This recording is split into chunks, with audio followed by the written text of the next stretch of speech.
America అధ్యక్షుడు Trump ప్రపంచంలో అమెరికాని ఒంటరి దేశంగా మిగల్చిపోతున్నాడు అనుకుంటా. ఇదివరకు అమెరికా అంటే చాలు, అదిగో పులి అంటే ఇదిగో తోక అని యూరప్ దేశాలు వచ్చాయి.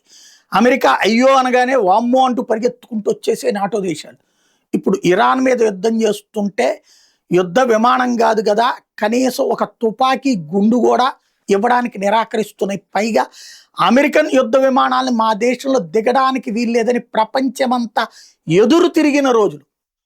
ఎక్కడ ఒక్క యూరప్ దేశం రానియట్లేదు, ఒక్క నాటో దేశం రానియట్లేదు అమెరికన్ యుద్ధ విమానాలు. అట్లాగే అమెరికన్ యుద్ధ విమానాలకి బేసులు ఇచ్చినటువంటి గల్ఫ్ దేశాలు నువ్వు వెళ్ళిపో అని చెప్పిన తొలిసారి ఇది. అమెరికా ప్రపంచవ్యాప్తంగా చీపోరా తూపోరా అనిపించుకుంటున్నటువంటి సందర్భం. ఈ కర్మగాలినటువంటి పరిస్థితి ట్రంప్ హయాంలోనే రావడం ఒక ఎత్తు. ఇప్పుడు అది మరింత దిగజారిపోయిందా, దాని బతుకు తెలియదు.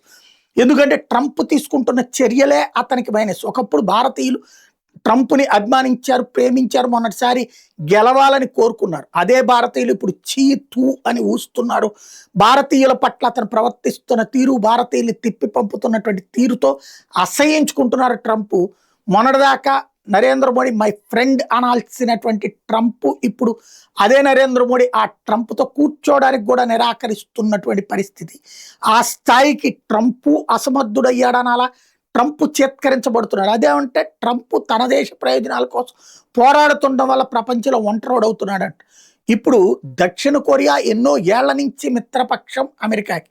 ఉత్తర కొరియా నియంత్రించేటటువంటి దేశం అమెరికా త్రూ ఏది దక్షిణ కొరియా కోసమని.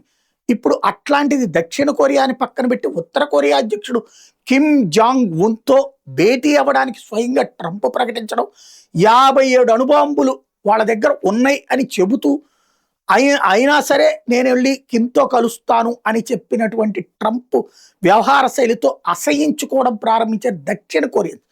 అమెరికా చరిత్రలో దక్షిణ కొరియా అమెరికా సంబంధాలలో తాజాగా ప్యూ రీసెర్చ్ పరంగా చూస్తే అత్యంత బలహీనం. అమెరికాని నమ్మే సౌత్ కొరియన్స్ సంఖ్య దారుణంగా పడిపోయిందంటే గత 20 ఏళ్లలో ఎన్నడూ లేనంత స్థాయికి దిగజారిపోయిందంటే అమెరికా గ్రిప్పు దక్షిణ కొరియాలో.